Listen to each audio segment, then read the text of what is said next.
నమస్తే city cable news కి స్వాగతం. నేను మీ పద్మజ. ఇక వార్తల వివరాల్లోకి వెళ్తే రాష్ట్ర వ్యాప్తంగా పారిశుధ్య కార్మికులు చేపడుతున్న సమ్మెలు కొనసాగుతూనే ఉన్నాయి. గాజువాక 88వ వార్డు సచివాలయం ఆవరణలో పారిశుధ్య కార్మికులు రాష్ట్ర ప్రభుత్వానికి వ్యతిరేకంగా వంట వార్పు కార్యక్రమంతో తమ నిరసన తెలిపారు. ఈ సందర్భంగా కార్మికుల ప్రతినిధి గణేష్ మాట్లాడుతూ రాష్ట్ర ముఖ్యమంత్రి జగన్మోహన్ రెడ్డి తమకు ఇచ్చిన హామీలను నెరవేర్చడంలో విఫలమయ్యారన్నారు. సుప్రీంకోర్టు తీర్పు ప్రకారం సమాన పనికి సమాన వేతనం ఇవ్వాలని డిమాండ్ చేశారు. అలాగే పెండింగ్ లో ఉన్న పారిశుధ్య కార్మికుల సమస్యలను రాష్ట్ర ప్రభుత్వం వెంటనే పరిష్కరించాలని తెలిపారు. తమ సమస్యలు పరిష్కరించినంత వరకు పోరాటం కొనసాగుతుందని హెచ్చరించారు. నిరసనలో పారిశుధ్య కార్మికులు, మహిళలు పాల్గొన్నారు. నేటికి ఈరోజు 3వ రోజు కొనసాగుతుంది.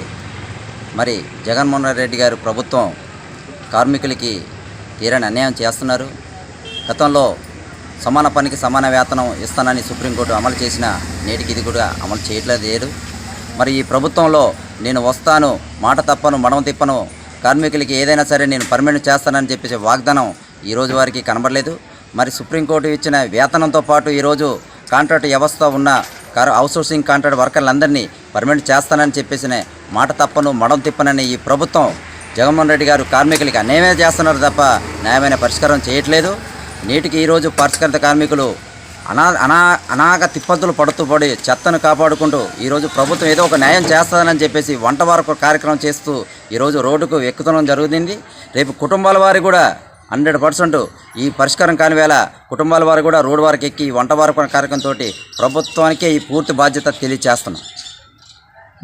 వైసీపీ సీనియర్ నాయకులు అక్కరమాని వెంకట్రావు జన్మదిన వేడుకలు తూర్పు నియోజకవర్గ వైసీపీ పార్టీ కార్యాలయంలో ఘనంగా జరిగాయి. ఏవీఆర్ యువసేన ఆధ్వర్యంలో భారీ గజమాలతో సత్కరించి కేక్ కట్ చేసి శుభాకాంక్షలు తెలిపారు. ఈ సందర్భంగా ఆయన మాట్లాడుతూ తనకు శుభాకాంక్షలు తెలిపిన ప్రతి ఒక్కరికి తూర్పు నియోజకవర్గ కార్యకర్తలు, అభిమానులకి కృతజ్ఞతలు తెలియజేశారు. ఏవీఆర్ యువసేన ఆధ్వర్యంలో నిర్వహించిన ఈ కార్యక్రమానికి విచ్చేసిన అందరికీ ధన్యవాదాలు తెలిపారు. వచ్చే ఎన్నికల్లో జగన్మోహన్ రెడ్డిని మళ్లీ ముఖ్యమంత్రిగా చేసి వైసీపీ పార్టీని బలోపేతం చేయాలని కార్యకర్తలకు విజ్ఞప్తి చేశారు. తూర్పు నియోజకవర్గ ప్రజలకు తాను ఎల్లప్పుడూ రుణపడి ఉంటానని, వైసీపీ పార్టీలోనే ఉంటానని ఈ సందర్భంగా స్పష్టం చేశారు. నా పుట్టినరోజు సందర్భంగా విశాఖ తూర్పు నియోజకవర్గంలో ఏవీఆర్ యువసేన ఆధ్వర్యంలో ఇంత గ్రాండ్గా చేసినందుకు ముందు ఏవీఆర్ అభిమానులకి నా హృదయపూర్వక నమస్కారాలు తెలియజేసుకుంటాను. ఎందుకంటే నా పుట్టినరోజు వేడుకలు ప్రతి సంవత్సరం కూడా వాళ్ళ ఆధ్వర్యంలో ఇంత చక్కగా చేస్తున్నందుకు వాళ్ళకి చక్కగా నేను చేస్తాను. వాళ్ళకి ఎప్పుడూ నేను రుణపడి ఉంటాను. నా పట్ల ఉన్న ఈ తూర్పు నియోజకవర్గంలో మా పట్ల ఉన్న అభిమానులకు అందరికీ, మహిళా అభిమానులు అవనండి, సీనియర్ నాయకులు అవనండి, వైఎస్ఆర్ పార్టీ నాయకులకు, మిగతా అభిమానులకు అందరికీ కూడా మా హృదయపూర్వక నమస్కారాలు తెలియజేసుకుంటున్నాం. వైఎస్ఆర్ పార్టీలోనే ఉంటామని కూడా చెప్తున్నాం. వైఎస్ఆర్ పార్టీలో మాకు జగన్మోహన్ రెడ్డి గారు న్యాయం చేస్తారని మేము చెప్పుకుంటున్నాం. గాజువాక 71వ వార్డు కుంచమాంబ కాలనీలో స్థానిక అవసరాల నిమిత్తం ఉంచిన స్థలంలో బోరు ఏర్పాటుకై భూమి పూజ చేస్తుండగా పోలీసుల సహాయంతో స్థలం తమదని చెప్పుకుంటున్న మాజీ కౌన్సిలర్ పప్పు రాజారావు అడ్డుకునే ప్రయత్నం చేశారు. దీంతో కాలనీ మొత్తం అక్కడికి చేరుకుని నిరసన తెలిపారు. 1988లో కాలనీ ఏర్పాటు సమయంలో స్థానిక అవసరాల నిమిత్తం 5 ప్లాట్ల స్థలాన్ని కేటాయించినట్లు తెలిపారు. అందులో సామాజిక భవనం, రామాలయం, వాటర్ ట్యాంక్ నిర్మాణం చేయాలని నిర్ణయించామని, అయితే అప్పటి కౌన్సిలర్ పప్పు రాజారావు, ఎర్ర నాగేశ్వర అనే వ్యక్తులు ఆక్రమించడానికి ప్రయత్నించగా తామంతా కోర్టును ఆశ్రయించామని స్థానికులు తెలిపారు. కమ్మలపాకలో ఉండే రామాలయం కోసం పిల్లర్లను కూడా నిర్మించామని, ఇప్పుడు బోరు ఏర్పాటుకై భూమి పూజ చేస్తుండగా పప్పు రాజారావు పోలీసులకు ఫిర్యాదు చేసి పనులకు ఆటంకం కలిగించాడని ఆరోపించారు. కాలనీ ప్రజల అవసరాలను దృష్టిలో పెట్టుకుని స్థలాన్ని ఇన్నాళ్లు కాపాడుకుంటూ వస్తున్నామని, అయినప్పటికీ స్థలాన్ని ఆక్రమించాలని రాజారావు అనేక ప్రయత్నాలు చేస్తున్నాడని ఆరోపించారు. ఎన్నికల సమయంలో నేతల గ్రామ అవసరాలను తీరుస్తామని చెప్పి మాట తప్పుతున్నారని స్థానికులు మండిపడ్డారు. గుడి విషయంలో రాజకీయాలు చేయాలని చూస్తే ప్రతిఘటిస్తామని హెచ్చరించారు. గత 25 సంవత్సరాల నుంచి ఇక్కడ నివాసం ఉంటున్నామండి. 500 గడపలు ఉన్నాయి, 3000 జనాభా ఉన్నారు. ప్రతి ఎలక్షన్కి ప్రతి నాయకులు వచ్చి మీకు మేము గుడి కట్టించేస్తాం, మేము చేసేస్తాం అంటున్నారు. గెలవడం వెళ్ళిపోతుంది, వాళ్ళు మళ్ళీ తిరిగి రావట్లేదు, మా గుడి అవ్వట్లేదు. ఏ నాయకుడు, కార్పొరేటర్ కానీ, ఎమ్మెల్యే కానీ, ఎంపీ వరకు ఒకసారి గెలవడం, వాళ్ళు చెయ్యకపోవడం, వెళ్ళిపోవడం. మా 3000 మంది జనాభాని ఇబ్బంది పెట్టి పోలీసు వాళ్ళని అడ్డు పెట్టుకుని గుడి దగ్గర పూజ చేసుకున్న పోలీసు వాళ్ళు పంపించి ఇబ్బందులు పెడుతున్నారు. గడ్డి పీక్కున్న పోలీసు వాళ్ళని పెట్టి ఇబ్బంది పెడుతున్నారు. పప్పురాజా గారు ఇక్కడ 30 ప్లాట్లు అమ్ముకున్నారు. ఆ పప్పురాజారావు అని అక్కడ శ్రీనగర్ కొండ చుట్టూ ఇంకో 30-40 ప్లాట్లు ఉన్నాయి. రేకుల చెట్లు వేసుకోవడం, అమ్ముకోవడం. ఆయన పరిస్థితి ఏంటంటే వీళ్ళందరూ కుంజమామ కాలనీ లేబర్, వీళ్ళకి ఏమి రాదు, మేము గుడి ఎలాగన్నా కానీ అడ్డుకొని పోలీసు వాళ్ళని పెట్టి మేము దీన్ని కడతాం, ఏం చేస్తారు చేసుకోండి అని మా మీద రివర్స్ వచ్చి ఆడవాళ్ళు పూజ చేసుకుంటే కేసు, గడ్డి పీక్కుంటే కేసు. ఆయనకి ఏంటంటే జనాలు ఎవరు అవసరం లేదు. ఆయనకి ఎంతసేపు నేను మాజీ కార్పొరేటర్ని, మాజీ కౌన్సిలర్ని, ఎవరైనా నా మాట అంటారు. చంద్రబాబు నాయుడు అన్న నేను ఫోన్ చేసి మాట్లాడగలను, నన్ను ఎవరు ఏం పీక్కుంటారు పీక్కోండి అని గడ్డి పీక్ గుడి దగ్గర గడ్డి పీక్కుంటే కూడా మా మీద కేసు పెట్టి అన్యాయంగా అరెస్ట్ చేసి రోజు పోలీస్ స్టేషన్ చుట్టూ తిప్పేస్తున్నారు. ఈ రోజు కొబ్బరికాయ గుడి కోసం కొబ్బరికాయ కొట్టినా కానీ ఈరోజు గుడికాడ కొబ్బరికాయ కొట్టినా ఒక టెంట్ వేసుకుని 10 మంది కూర్చుందామన్నా కానీ వాళ్ళ పరిస్థితి చూడలేకపోతున్నాం. లేడీస్ వచ్చి కొబ్బరికాయ కొట్టి పూజ చేసుకుందామంటే కేసులు. ఇప్పుడు 30 సైట్లు ఇక్కడ కాలనీలో అమ్ముకున్నారు, ఇంకా ఇక్కడ కొండ చుట్టూ అమ్ముకుంటున్నారు, ఇంకొక 10 సైట్లు ఏదో కొండ పక్కన వేసుకున్నారంట. ఆయన చేసుకోవచ్చు కదండి. మాకు ఇక్కడ కాలనీ కోసం 30 సంవత్సరాలు గుడి ఉంది, ఇక్కడ 30 సంవత్సరాల నుంచి మళ్ళీ కూడా కేసు పెట్టారంటే హైకోర్టు డిక్లేర్ చేసింది కట్టుకోండి అని, కలెక్టర్ గారు ఆర్డర్ కొన్ని కట్టుకోండి అని. అప్పుడు కొద్దిగా అమౌంట్ లేదని చెప్పేసి కొద్దిగా లేట్ చేయడం మళ్ళీ నాదే కూడా అని చెప్పి మళ్ళీ కేసు పెట్టున్నారు. పోనీ ఆయనకున్న పేపర్లు పట్టుకుని పోలీస్ స్టేషన్కి రండి అంటే రారు. పోలీస్ స్టేషన్కి వస్తారు, ఫోన్ చేస్తారు, వెళ్ళిపోతారు. ఆయనకి ఏ పేపర్లో పట్టుకుని రమ్మంటే రావట్లేదు. ఇక్కడ ఏముందో రమ్మని నేను ఇక్కడ కూర్చి ఇగో నాకు ఇది ఉంది, నాకు హక్కు ఉందని ఒక రోజు వచ్చి ఇక్కడ కూర్చొని మాట్లాడట్లేదు. ఎంతసేపు పోలీసు వాళ్ళు అడ్డు పెట్టుకోండి. నాకు డీజీపీ తెలుసు, ఎస్పీ తెలుసు, చంద్రబాబు నాయుడు తెలుసు. ఇదే పరిస్థితి అండి. స్థానిక కార్పొరేటర్ గారి దగ్గరికి 3 సంవత్సరాలు తిరుగుతానే ఉన్నామండి. ఎన్నికలు అయినప్పుడే చెప్పారు మేము గుడి కట్టేస్తాం. నాగిరెడ్డి గారు చెప్పారు నేను గెలిచిన వెంటనే వచ్చి గుడి కట్టేస్తాను, మీకు ఎందుకు నాదే బాధ్యత, సొంత డబ్బులతో అన్నారు. కార్పొరేటర్ గారు చెప్పారు ఇవాళ పొద్దున్న లేచి మేము ఏ పూజ చేసుకుందాం అన్నా కానీ ఇదే పోలీసుల పరిస్థితి అండి. దీనికి న్యాయం చేయాలని మీడియాని, ప్రజాప్రతినిధులను అందరినీ కోరుకుంటూ సెలవు తీసుకుంటాం. ఉత్తరాంధ్రలో ఎంతో మంది నాయకులకు రాజకీయ పాఠాలు నేర్పించిన ఘనత ద్రోణంరాజు సత్యనారాయణకే దక్కుతుందని పలువురు వక్తలు కొనియాడారు. 18వ వర్ధంతి సందర్భంగా సిరిపురం ద్రోణంరాజు సర్కిల్ విగ్రహం వద్ద పలువురు నేతలు ఘన నివాళులర్పించారు. ఈ సందర్భంగా వారు మాట్లాడుతూ నేడు మంత్రులుగా, ఎమ్మెల్యేలుగా ఎంతో మందిని తయారు చేసిన ఘనత ద్రోణంరాజు సత్యనారాయణకే దక్కుతుందన్నారు. ద్రోణంరాజు శ్రీనివాస్ తనయుడు సత్యనారాయణ మనవడు భవిష్యత్తులో ఉన్నత స్థాయిలో ఉండాలని ఆకాంక్షించారు. ద్రోణంరాజు శ్రీవాత్సవ్ మాట్లాడుతూ ఆయన మరణించి 18 సంవత్సరాలు గడుస్తున్నప్పటికీ ఇప్పటికీ మర్చిపోలేని జనాదరణకు రుణపడి ఉంటారన్నారు. వర్ధంతి వేడుకలకు వచ్చి నివాళులర్పించిన నాయకులందరికీ కృతజ్ఞతలు తెలిపారు. ఈ కార్యక్రమంలో వైసీపీ సీనియర్ మహిళా నాయకురాలు పేడాడ రమణికుమారి, శ్రీ కనకమహాలక్ష్మి దేవస్థానం చైర్మన్ కొల్లి సింహాచలం అభిమానులు, వైసీపీ నాయకులు, కార్యకర్తలు అధిక సంఖ్యలో పాల్గొన్నారు.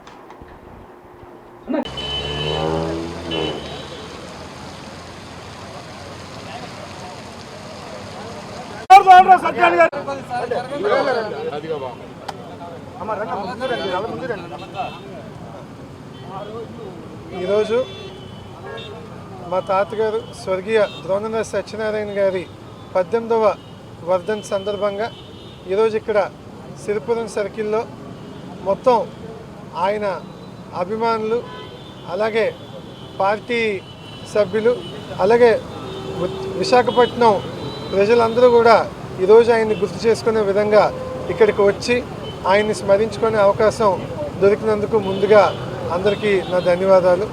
ఈరోజు ఈ కార్యక్రమానికి సీనియర్ నాయకులు చంద్రదాస్ గారు కానీ, అలాగే రమణ కుమారి గారు కానీ, అలాగే ప్రముఖ న్యాయవాది గారు మన కేవీ రామ్మూర్తి గారు కానీ, అలాగే విశాఖ దక్షిణ నియోజకవర్గ మా అభిమానులు, కార్యకర్తలు, అలాగే శ్రేయోభిలాషులు అందరూ కూడా ఈరోజు ఈ కార్యక్రమానికి వచ్చి సత్యనారాయణ గారిని స్మరించుకోవడం ఒక రకంగా మనకు దొరికిన అదృష్టం.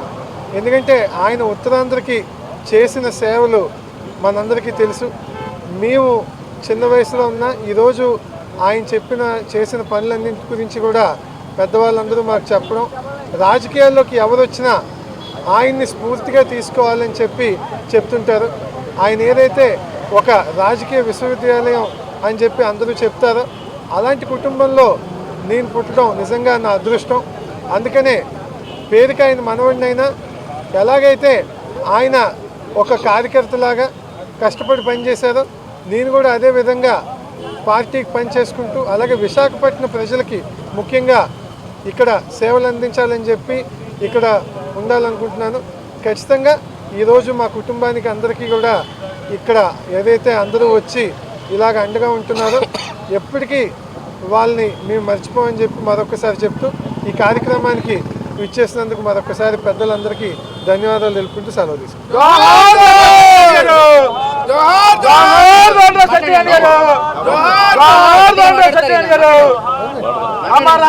రాజకీయ గురువర్యులు పెద్దలు కీర్తిశాస్త్రులు ద్రోణంరాజు సత్యనారాయణ గారు వర్ధంతిలో ఈ అవకాశం వారు వారసులు మాట్లాడమని చెప్పినందుకు ఆయన విశాఖపట్నానికే రాజకీయాల్లో మొక్క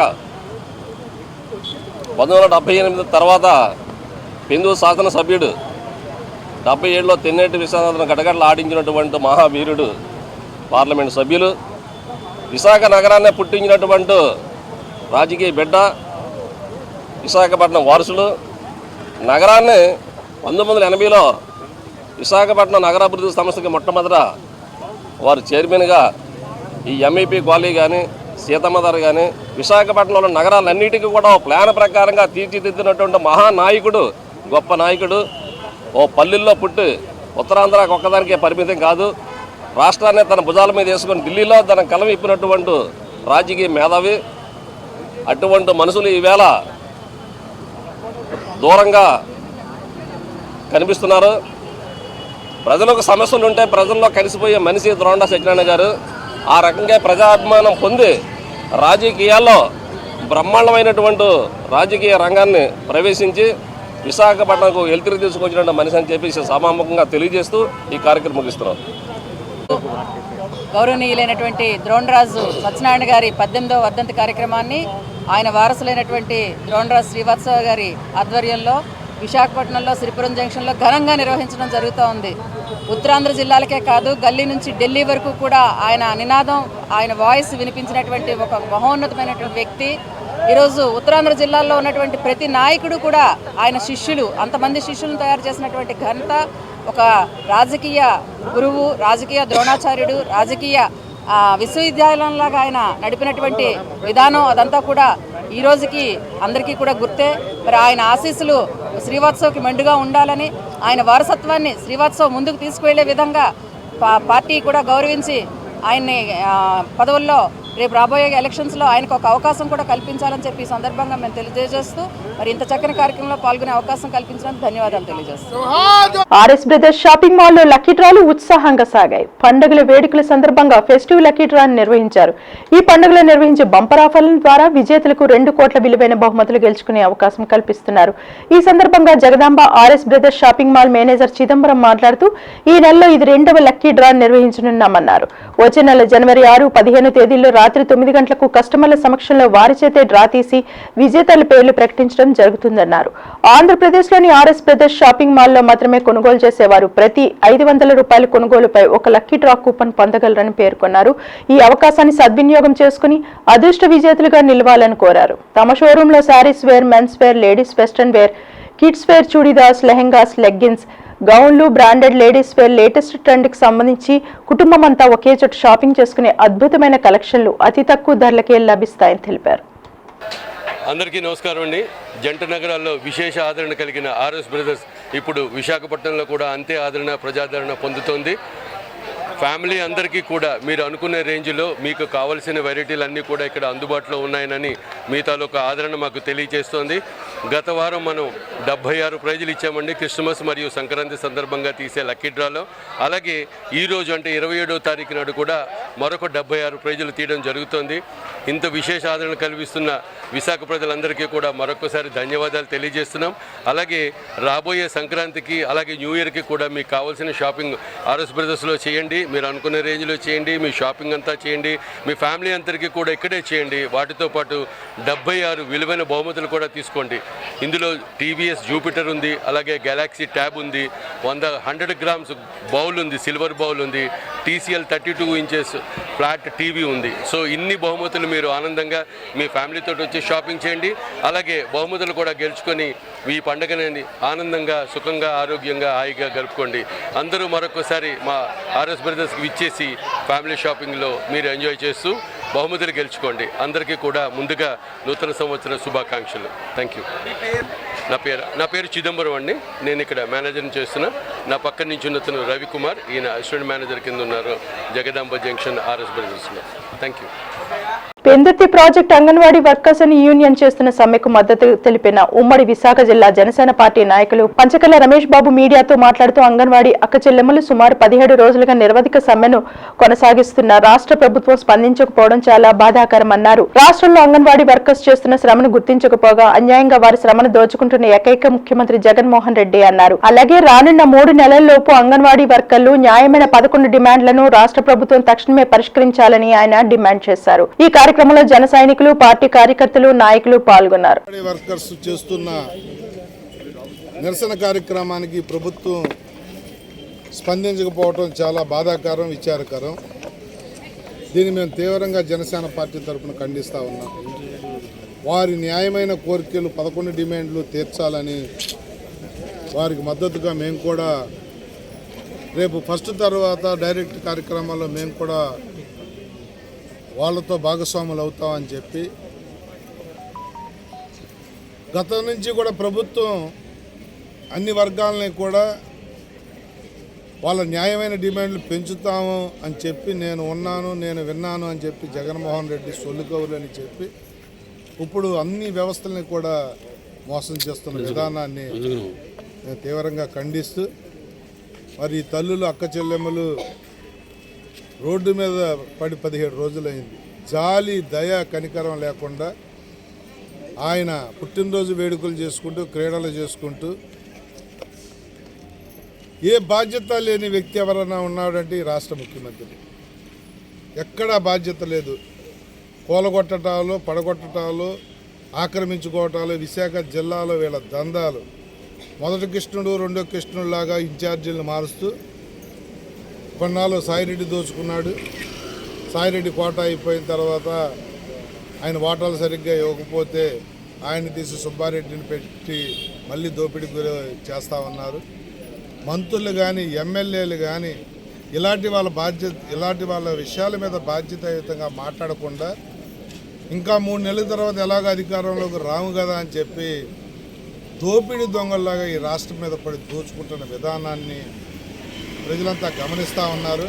ఇలాంటి వాళ్ళు ఉసురు పోసుకుని ఇలాంటి ఆడపడుచులకు అన్యాయం చేసిన ఏ ప్రభుత్వం కూడా మనజాలదు, వారికి భవిష్యత్తు ఉండదు.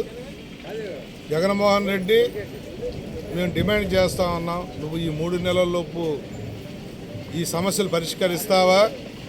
లేదన్నా వాళ్ళేం అన్యాయానికి గురికారు. మేము వచ్చిన తర్వాత 3 నెలల తర్వాత జనసేన తెలుగుదేశం ప్రభుత్వంలో వారి న్యాయమైన కోరికలు మేము తీర్చే దిశగా ప్రయత్నం చేస్తామని కూడా వారికి మాటిస్తూ ఉన్నాం. అయితే వాళ్ళ సర్వీసును వాడుకుని, వాళ్ళ తాలూకా కష్టాన్ని వాడుకుని నువ్వు మాత్రం బ్రహ్మాండంగా కోట్లాది రూపాయలు, వేల లక్షల కోట్లు సంపాదించుకుంటా ఉన్నావు, కానీ వాళ్ళకి న్యాయం చేయట్లేదు అనేదే మా బాధ. ఈ రాష్ట్ర భవిష్యత్తు, ఇండస్ట్రీ లేదు, ఇరిగేషన్ ప్రాజెక్టు లేదు, చదువుకున్న పిల్లలకు ఉద్యోగాలు లేవు, ఏమీ లేకుండా మీరు దోపిడీ చేస్తూ ఈ రాష్ట్రాన్ని 20 సంవత్సరాలు వెనక్కి పంపించారు. దీన్ని ఈ రాష్ట్ర ప్రజలందరూ కూడా అర్థం చేసుకున్నారు. 3 నెలల్లో మీకు సమాధి కట్టే కార్యక్రమం జరగబోతూ ఉంది. పేదవాడు ఉసురు పోసుకున్నవాడు ఎవ్వడూ బాగుపడలేదు. అందరూ కూడా లెక్కలు తెలుస్తాం, మీ అక్రమ సంపాదన బయటకు లాగుతాం.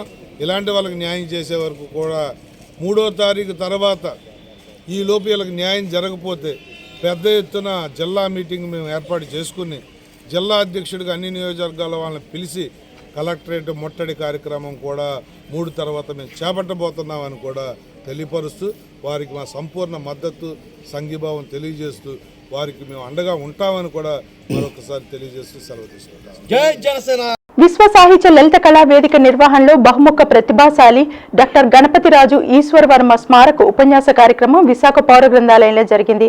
తొలుత ఈశ్వరవర్మ చిత్రపటానికి పూలమాల వేసి నివాళులర్పించారు. డాక్టర్ డివి సూర్యారావు అధ్యక్షతన జరిగిన కార్యక్రమానికి సెంచూరియన్ యూనివర్సిటీ కులపతి ఆచార్య జిఎస్ఎన్ రాజు ముఖ్య అతిథిగా హాజరై సాహిత్యం, విజ్ఞాన శాస్త్రాల ప్రత్యేకతలను వివరించారు. ప్రధాన వక్త డాక్టర్ కూటికుప్పల సూర్యారావు మాట్లాడుతూ సాహిత్యం, సామాజిక ప్రయోజనం అనే అంశంపై పవర్ పాయింట్ ప్రెజెంటేషన్ చేశారు. కార్యక్రమంలో భాగంగా దామరాజు విశాలాక్షిని సత్కరించారు. కార్యక్రమంలో బి వెంకట్రావు, కె రఘువీర్ తదితరులు పాల్గొన్నారు.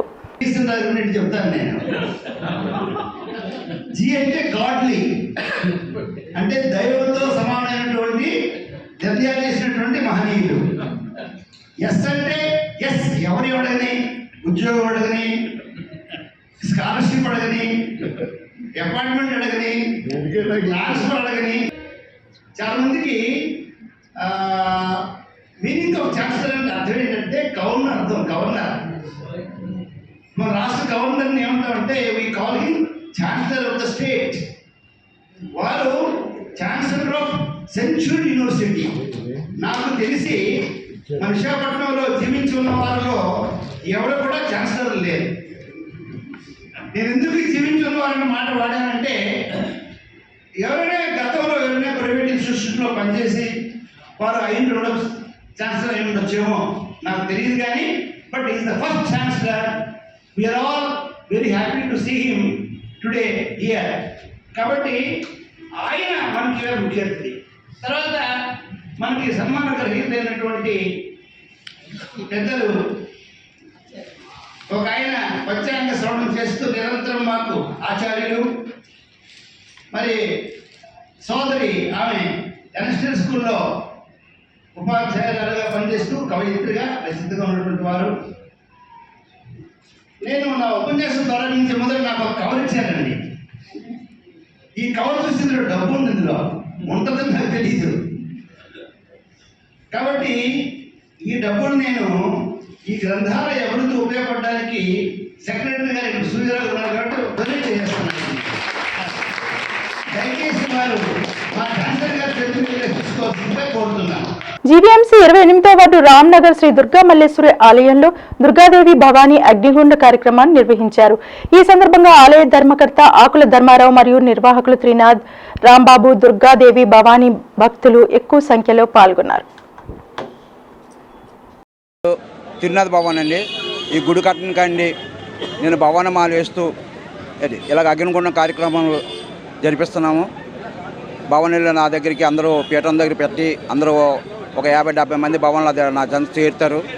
గురు భవన్గా నేను ఇక్కడ భవానీ గుడి దగ్గర దుర్గా మల్లేశ్వర ఆలయం వద్ద మా ప్రెసిడెంట్ గారి పర్మిషన్తో ఈ ఒక కార్యక్రమాలని జరిపిస్తున్నానండి.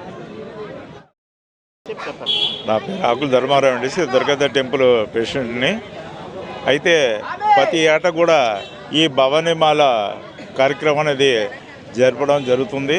దానికి గురు భవన్గా మరి డి తిరునాథ్ అనే భవానీ మరి భవానీలందరినీ ఒక పీఠంగా ఏర్పరిచి కార్యక్రమం నిర్వహించడం ఇప్పటికి దాదాపు 15 సంవత్సరాల నుండి జరుగుతున్న కార్యక్రమం.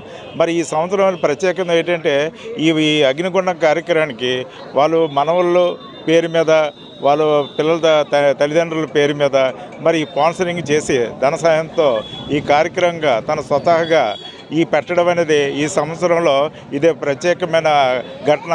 అంతకుముందు అందరూ ధన సాయంతో కూడికతో భవనీ సహకారంతో జరిగేది.